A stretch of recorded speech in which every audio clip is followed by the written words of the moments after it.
Jadi demikian pula contoh lain nih, ketika kita mendengar bagaimana publik ini mengeluh akan adanya pemanasan global, global warming. Semua orang merasakan akibatnya, gitu. Namun kita tahu bahwa partisipasi manusia di dalam proses perusakan tersebut tidak terdistribusikan secara merata. Kalau kita cek dari sumber-sumber dari data penggunaan energi, ini saya mengutip dari bukunya Eugene Odum tentang ekologi, kita bisa tahu bahwa konsumsi energi dan bahan bakar fosil di dunia ini tidak terdistribusikan secara merata. Ini data dari tahun 70-an. Wilayah-wilayah industri menggunakan energi dalam ukuran, dalam porsi yang jauh lebih besar daripada wilayah-wilayah non-industrial. Kota-kota yang padat dan makmur, kota-kota besar seperti di sini contohkan Manhattan, Tokyo, Berlin Barat, Los Angeles ini menggunakan energi dalam jumlah yang lebih besar daripada kota-kota lain. Contohnya seperti ya Jakarta atau Kuala Lumpur dan sebagainya. Apa konsekuensi dari penggunaan energi ini? Konsekuensinya adalah emisi karbon yang besar.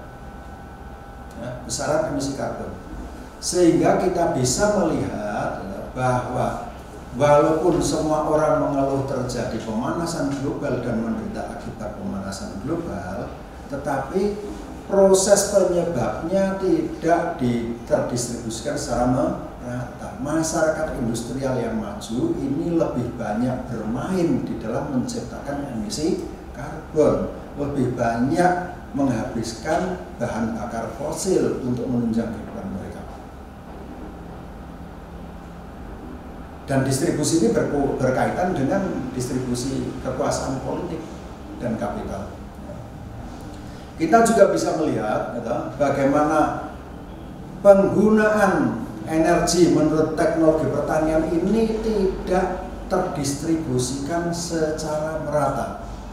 Semakin intensif suatu mode pertanian, semakin produktif mode tersebut. Pada saat yang sama, semakin besar subsidi energi yang diperlukan lalu diinjeksikan ke dalam pertanian tersebut. Dan artinya semakin padat kapital yang diperlukan dan semakin banyak menimbulkan polusi. Dari bukunya Odum kita juga bisa melihat bagaimana tingkat penggunaan energi pada berbagai tipe pertanian. Pertanian di Indonesia dengan pertanian sawah, tegal, dan ladang pada saat itu yang dikerjakan dengan tenaga manusia dan tenaga sapi, tenaga ternak, sebelum bajak, itu menduduki pertanian dengan produktivitas yang rendah, namun penggunaan energi yang rendah. Sementara pertanian di Amerika Serikat dalam hamparan yang luas menggunakan traktor, menggunakan segala alat bermesin, bahkan untuk menyemprot pestisida aja dipakai pesawat, itu sangat produktif, produktivitasnya tinggi, namun input energi yang diperlukan juga sangat tinggi. Di dalam teori ini kita bisa melihat produktivitas yang besar dalam pertanian itu tidak terjadi secara tiba-tiba sebagai hadiah dari langit, tidak. Besarnya energi yang dikeluarkan, yang dihasilkan dari satu mode pertanian itu sebanding dengan besarnya energi yang diserap untuk proses produksi di dalam mode tersebut. Dan besarnya jumlah energi ini berkaitan dengan kekuatan politik dan kapital yang mampu mendukungnya. Pemberian tekanan dan perusahaan lingkungan, pemberian tekanan terhadap lingkungan, perusahaan lingkungan ini cenderung terdistribusikan mengikuti struktur kekuasaan. Orang atau lembaga yang kuat secara politis memiliki daya rusak, daya kuasa, daya eksploitasi yang lebih besar terhadap lingkungan dibandingkan dengan orang yang tidak memiliki kekuasaan politik dan kekuasaan ekonomi. Kita bisa melihat contoh real, misalnya efek lingkungan dari kegiatan menambang emas. Ini sama-sama membongkar lingkungan untuk mengambil mineral dari dalam tanah. Bandingkan antara penambang emas kecil-kecilan yang oleh pemerintah diberi status ilegal, penambang emas tanpa izin, walaupun itu dilakukan oleh warga negeri ini di negerinya sendiri, dibandingkan dengan perusahaan tambang emas multinasional macam Freeport. Kalian bisa lihat gambarnya nanti.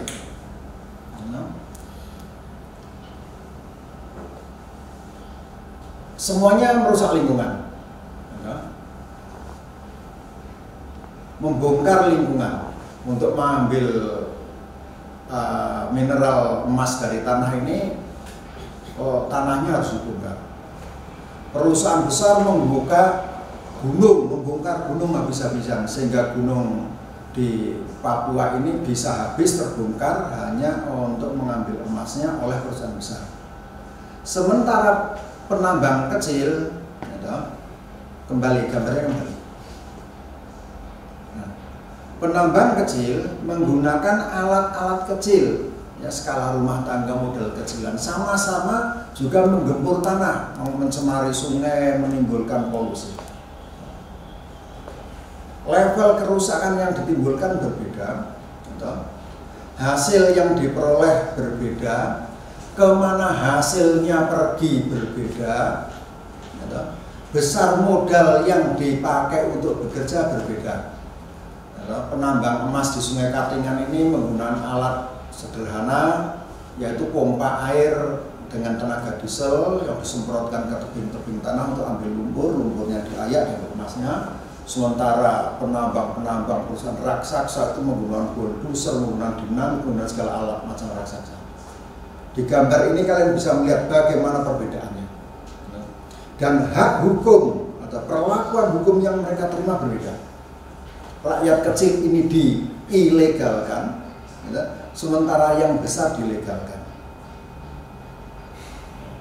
Jadi di sini perkara mengambil sumber daya dari lingkungan itu bukan semata-mata urusan adaptasi atau eksploitasi lingkungan. Ini ada kaitannya dengan perkara kekuasaan. Contoh lain lagi, misalnya kayu.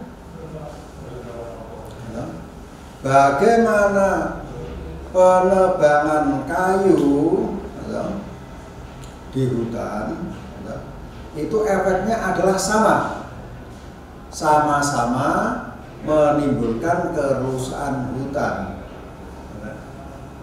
Tetapi daya rusak antara perusahaan HPH dengan modal besar dan petani dengan modal kecil ini bisa berbeda. Daya lindung lingkungannya juga bisa berbeda. Nah, dalam pandangan para ahli ekologi politik, political ecology, sekali lagi, urusan hubungan manusia dengan lingkungan tidak bisa dianggap semata-mata sebagai urusan transfer materi dan energi. Tidak bisa dilihat hanya semata-mata sebagai proses adaptasi manusia terhadap lingkungan, tetapi harus dilihat juga sebagai proses yang bermain di arena kekuasaan berkait dengan hubungan kekuasaan. Di sini ya, bahasa Jawa berlaku, pepatah Jawa berlaku. Asu gede menang kerai, anjing besar menang berantemnya. Yang modalnya besar, punya hubungan jaring politik besar, punya daya rusak, daya ambil sumber daya besar. Sementara yang kecil ya ikut merusak, tapi kecil-kecilan. Tidak bisa disamaratakan ya sebagai transfer energi dan materi atau adaptasi dan lingkungan. Di dalam ekologi politik ini pula kita bisa lihat bahwa baik skala besar maupun skala kecil itu daya rusaknya itu semuanya ada. disinilah para antropolog mulai mempertanyakan konsep-konsep yang melihat manusia dalam relasi yang seimbang dengan alam, dan juga konsep-konsep yang meninjau secara ideal bahwa seolah-olah ada masyarakat tradisional dengan kearifan lokal. Dalam pandangan para ahli ekologi politik, masyarakat kecil itu juga punya daya rusak yang tinggi. Di dalam masyarakat kecil ini pula juga terdapat relasi-relasi kuasa. Kalau kita pergi ke kampung-kampung, ke dusun-dusun di pertanian di Kalimantan, di Jawa, dimanapun, kita akan melihat bahwa akses terhadap lahan pertanian di dalam desa tersebut ternyata juga tidak terdistribusikan secara merata. Ada warga dusun yang punya tanah banyak, ada warga dusun yang punya tanah sedikit. Ada warga dusun yang mampu melakukan akumulasi tanah dan faktor produksi yang lain, ada warga dusun yang kehilangan akses terhadap tanah dan faktor produksi yang lain. Bahwa dalam masyarakat desa yang terbatas populasinya dan tinggal di wilayah yang secara geografis terisolasi, ternyata relasi kuasa tetap saja bermain. Di sini para ahli antropologi, ekologi, politik ekologi sangat kritis ketika ada orang mengatakan bahwa masyarakat tradisional ini ideal, adat ini ideal. Mereka mengatakan tidak seperti itu. Di situ selalu bermain kekuasaan yang bisa tidak adil, bisa timpang, dan bisa menindas orang yang kecil dan lemah. Terima kasih.